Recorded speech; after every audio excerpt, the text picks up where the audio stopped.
E aí, tudo bem? Muito boas-vindas à nossa aula de número 44 do curso ICMS 360 graus, dessa nossa parte de tópicos avançados.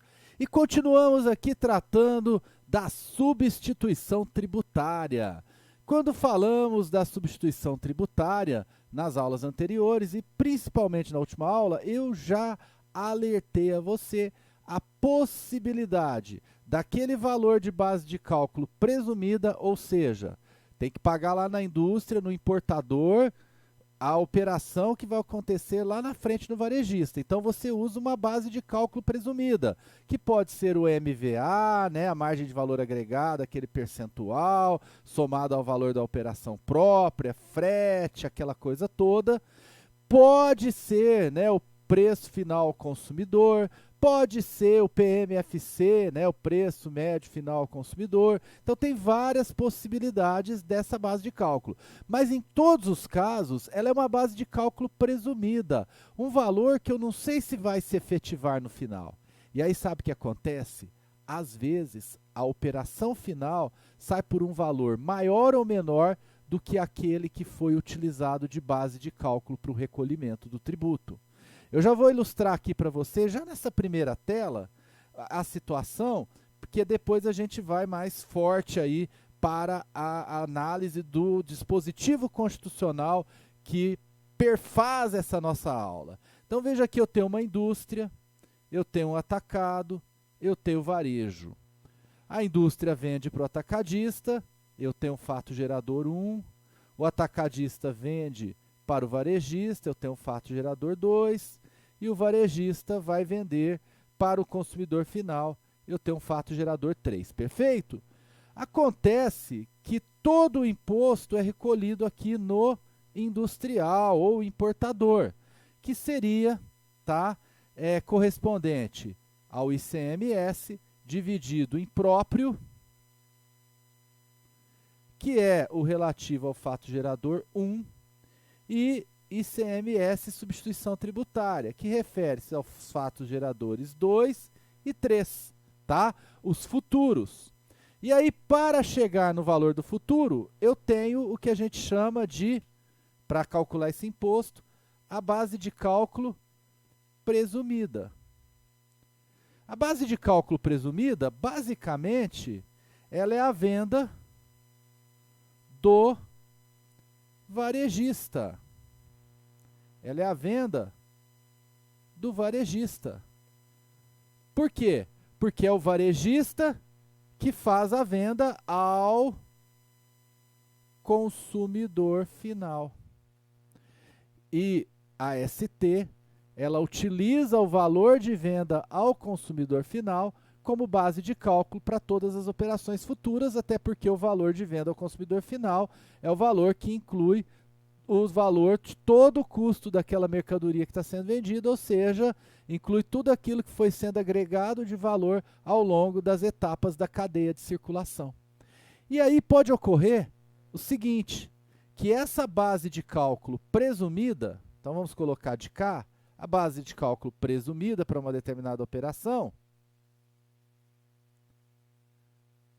seja igual a R$ 200. Mas aí, quando você vai ver a venda real, tá? O preço da mercadoria de venda real, você vê que ele foi vendido a R$ 190. Então, a base de cálculo real, 190. O ICMS foi pago sobre 200, mas a operação real foi 190. Então, eu paguei sobre 200, uma base de cálculo sobre 200, mas a operação final real foi 190, foi por menos, ou seja, eu paguei imposto sobre um valor maior do que o da operação final. O imposto foi pago a mais, né? Pagou sobre 200 a mais, porque a operação final, na verdade, foi 190. E aí vem a pergunta que não quer calar. Tem o contribuinte direito à restituição dessa diferença? Afinal de contas, um imposto a 18% sobre 10, tá? 10 vezes 18% vai dar igual a, vou pôr em reais aqui, bonitinho, vai dar igual a 18 centavos. Ou seja, se deu uma diferença de R$10 na base de cálculo, eu paguei 18 centavos de imposto a mais. E aí, como que fica esses 18 centavos? Eu posso restituir? Para entender essa questão da restituição, a gente tem que ir num histórico né, e pensar de uma maneira extrema. Aqui, o produto ainda saiu para o consumidor final. A mercadoria ainda foi vendida para o consumidor final aqui. Mas e se ela não chegar a ser vendida para o consumidor final? E se o fato gerador presumido, né, porque esse fato gerador aqui é presumido. Eu não sei se vai acontecer, ó, é tudo presumido. Porque quando está lá na indústria, eu não sei se vai acontecer a operação do atacado e do varejo. Por que que pode não acontecer? A mercadoria pode sofrer perda, a mercadoria pode ser roubada, o contribuinte atacadista ou varejista pode consumir a mercadoria dentro do seu próprio estabelecimento, pode vender para outro estado e a ST, via de regra, é só dentro do estado. Então, muita coisa pode acontecer para que a operação final não aconteça. E se a operação final não ocorrer, será que o contribuinte tem direito à restituição? Resposta: tem e está na Constituição. A Constituição estabelece o seguinte, deixa eu voltar aqui para uma cor que vai aparecer no branco. Ressarcimento é restituição do fato gerador presumido não realizado. Ou seja, aqueles fatos geradores futuros do atacadista, do varejista, aqui na nossa ilustração, se não acontecerem, dão direito a ressarcimento. Isso está claro no artigo 150, parágrafo 7º da Constituição. Olha lá.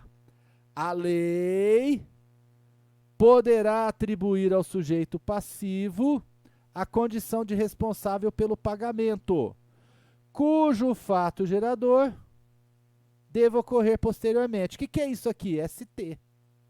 Eu estou atribuindo para a indústria, eu estou atribuindo para o importador pagar o imposto dos fatos geradores futuros lá do atacadista e do varejista. Percebeu? Pois bem, a Constituição então garante o direito da lei estadual estabelecer a ST. Basicamente é isso. Só que o artigo 150 tem uma parte final. Assegurada a imediata e preferencial restituição da quantia paga, caso não se realize o fato gerador presumido. Ah, então se o fato gerador presumido não acontecer, tem restituição da quantia paga? Tem restituição da quantia paga. Eu vou esquematizar isso para você, olha só. Imagine você, está aqui uma situação de ST, a indústria realizou o fato gerador 1, deixa eu ir pintando de amarelo para você entender. A indústria realizou o fato gerador 1, aí o atacadista realizou o fato gerador 2, revendeu a mercadoria, e o varejista o fato gerador 3. O ICMS devido pela indústria, como ela é substituta tributária, compreende ao próprio, que é o do fato gerador 1, mas também tem o ICMS, a parte da ST, que refere-se ao fato gerador 2 e ao fato gerador 3. Ou seja, ela está recolhendo o que o atacado deve e o que o varejo deve. Por isso, a indústria é substituto tributário. Por quê? Porque está substituindo o atacado e o varejo no pagamento que eles deveriam fazer. Ela, indústria, por lei, é obrigada a fazer. Aí, o atacado e o varejo não vão pagar nada de imposto. Por quê? Porque a indústria já pagou tudo, olha aqui. Ok? Próprio, ST, a indústria pagou tudo. Por isso que o atacado e o varejo são considerados substituídos tributários. A indústria o substitui no pagamento. Acontece que pode haver a situação em que o atacadista, olha lá, não realiza o fato gerador 2. E por tabela, o varejista não realiza o 3. Imagine que o atacadista vende para outro estado. E aí não vai ter fato gerador 2 e 3 dentro do estado. E a ST é para as operações internas, pelo menos em regra. A não ser que tenha lá, né, protocolo entre os estados. Mas, via de regra, a ST é só dentro do estado. Então, normalmente, quando vende para outro estado, quebra a substituição tributária. Os fatos geradores não acontecem. Então, considerando-se, eu vou apagar esses destaques agora, tá? Printa a tela aí se você quiser manter essas anotações. Eu vou apagar aqui e aí eu vou dizer o seguinte: o que acontece quando esse fato gerador 2 e 3 não ocorrem? Há direito à restituição.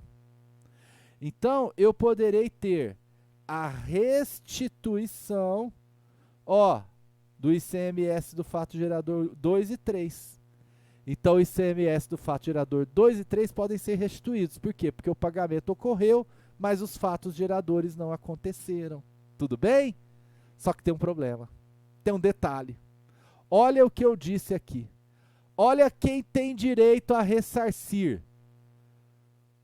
A restituição é ao substituído.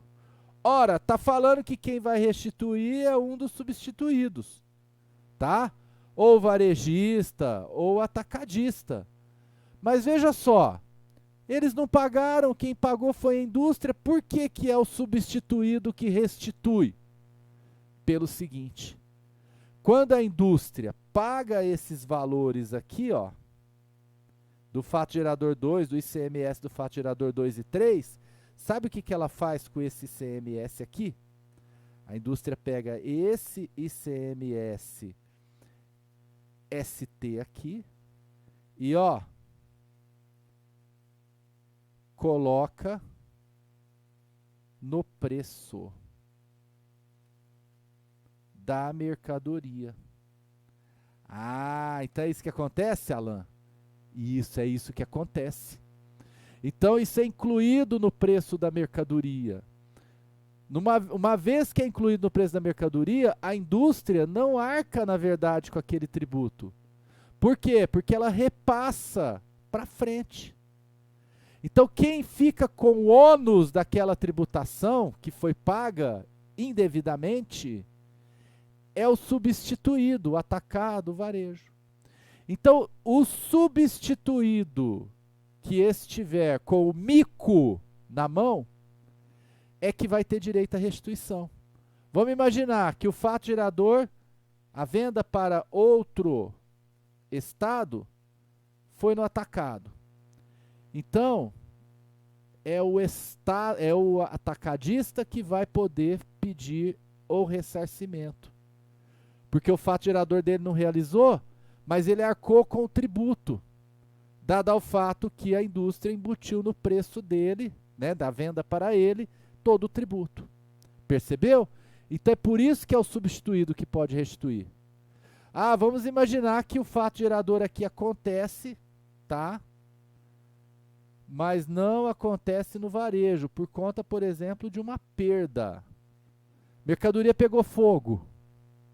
Bom, ou então o varejo vendeu para outro estado também. Se isso acontecer, a restituição é no varejo. Alan, mas a indústria embutiu no preço da indústria. A indústria embutiu no preço que cobrou do atacado. O atacado também embute no preço? Claro que embute no preço para o varejo. Então, quem ficou com o mico na mão foi o varejo, é ele que vai pedir o ressarcimento. Então, legislações estaduais, tranquilamente, de maneira imediata e preferencial, conferem direito à restituição, ao ressarcimento do fato gerador presumido que não aconteceu. Só que o nosso problema, a nossa discussão, não é isso que está expresso na Constituição. O que está expresso na Constituição é fácil. O nosso detalhe é outro. Eu estou dizendo que a indústria pagou sobre R$600, tá? A indústria pagou sobre R$600. Só que aí eu tenho duas possibilidades. Uma ou outra. O varejo vende por 550 ou o varejo vende por 650. Ora, se vendeu por 550, o imposto foi pago a mais. Por quê? Porque mandou calcular sobre 600 e seria para calcular só sobre 550.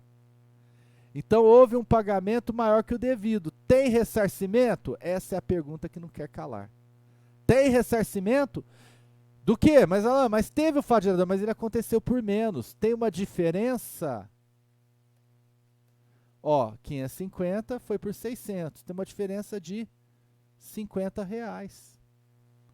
Então vai ter restituição desse imposto sobre os R$50? Aí a pergunta que não quer calar. Isso foi polêmico durante muito tempo, com idas e vindas na jurisprudência do Supremo. E qual foi a decisão final? Já vou te mostrar. Antes, eu quero dizer para você o seguinte: e se realizar por mais? Opa! Eu paguei sobre 600 e a venda final foi por 650. Aí também tem uma diferença de 50, só que é uma diferença para mais. Eu paguei sobre menos, eu paguei sobre 600. Será que nesse caso vai ter que complementar o valor do imposto a recolher? Essa é outra questão importante também. Tá? Eu paguei menos do que devia. Vou ter que complementar?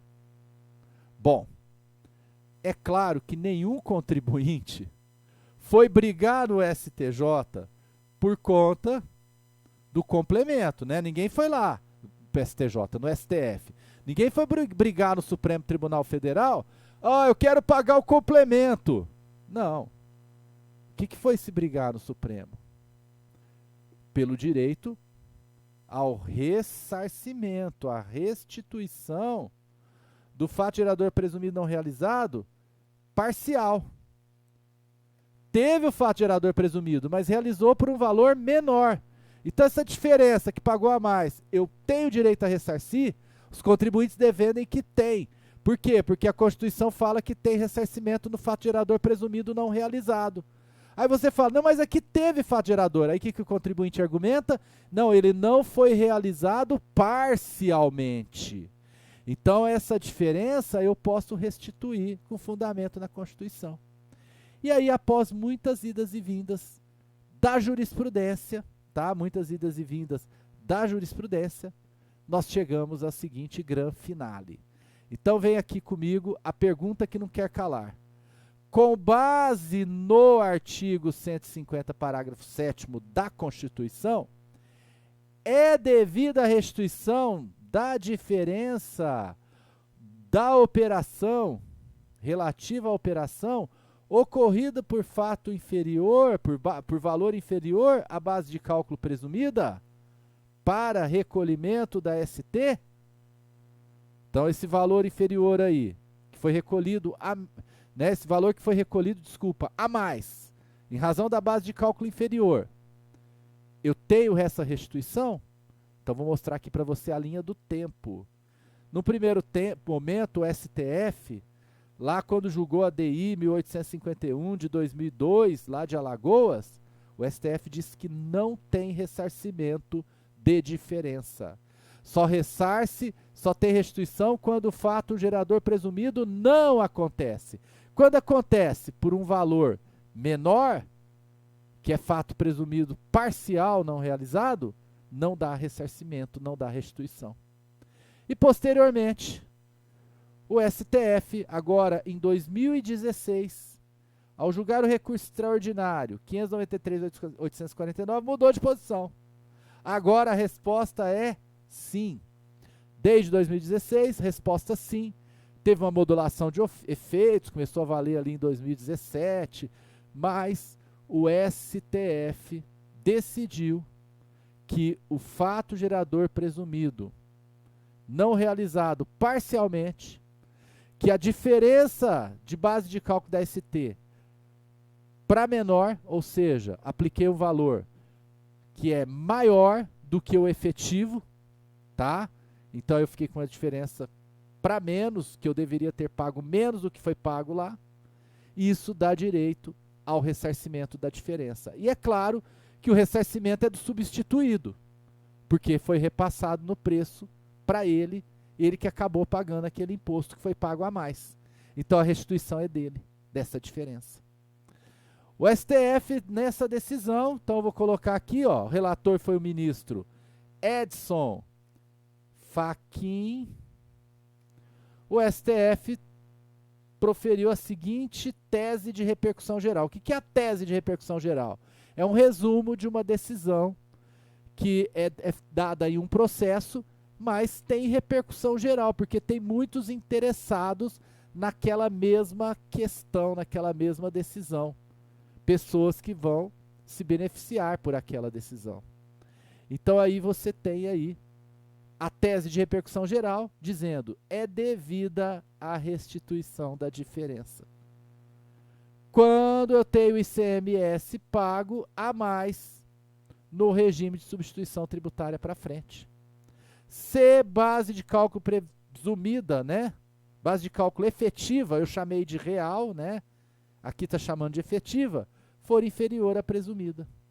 Então a base de cálculo presumida foi de 600 e a base de cálculo efetiva foi de 500. Então tem uma diferença de 100, diferença de 100. Essa diferença, é claro, que foi pagamento maior, né? Teve pagamento de ICMS a mais do que o devido. É aí que vem a restituição da diferença, tá? Então aqui, essa foi a decisão do Fachin. Essa foi a decisão do Fachin. Que quando modulou os efeitos, olha aí na telinha, que eu vou mostrar para você. Foi decidido que só se aplicava a processos pendentes e a futuros processos. Tá? A modulação dos efeitos foi em 2017, então só se aplicaria a decisão a partir da modulação dos efeitos de 2017 e aos processos pendentes anteriormente, ou seja, quem já tinha entrado na justiça também já se beneficiaria da nova decisão. Então o contribuinte pode fazer o ressarcimento sem problemas. O contribuinte pode fazer o ressarcimento sem problemas.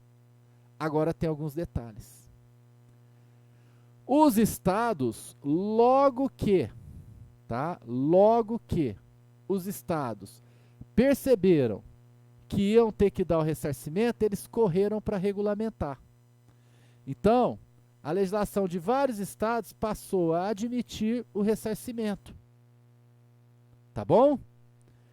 E só que um detalhe, acompanhada essa restituição, essa diferença, do complemento. Então, o que os fiscos têm feito? Ó, contribuinte, você quer restituir? Beleza, eu vou te restituir. Mas tem que descontar da restituição os valores que você tem a complementar. Porque a base de cálculo da ST, a base de cálculo presumida de um produto, é 200.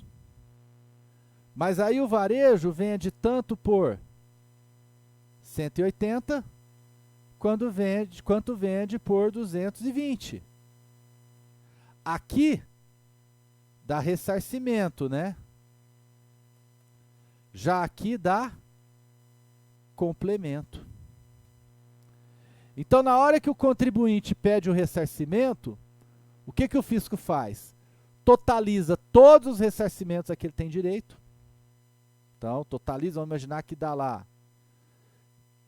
370 mil de ressarcimento, mas manda descontar do ressarcimento o complemento.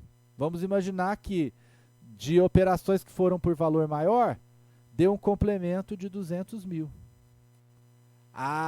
Então, a restituição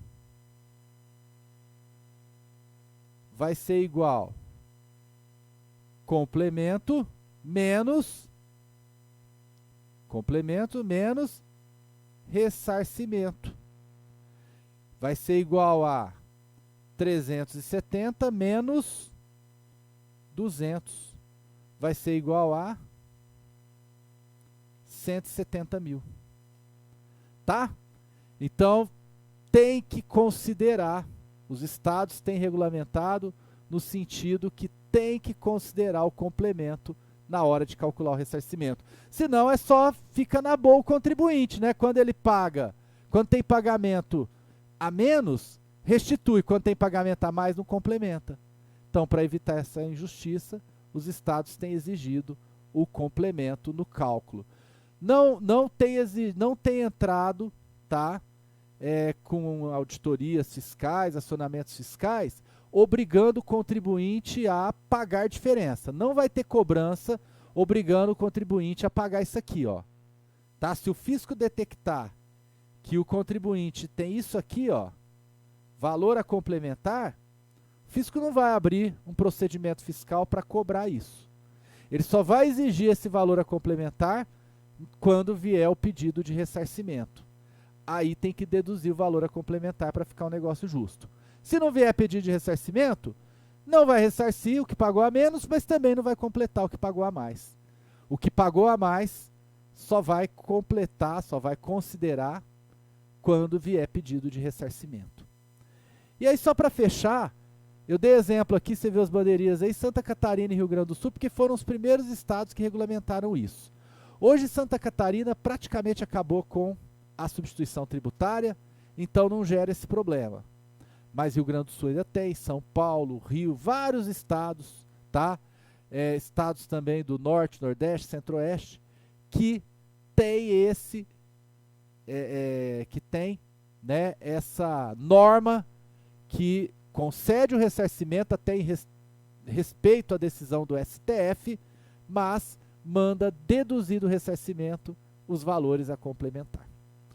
Tudo bem? Tudo tranquilo? Certinho? Então essa foi a nossa aula sobre restituição do fato gerador presumido não realizado e restituição do fato gerador presumido realizado por valor efetivo menor do que a base de cálculo presumida. É isso aí, ficamos por aqui e fico aguardando você para a nossa última aula desse módulo avançado. Grande abraço e até lá. Tchau, tchau.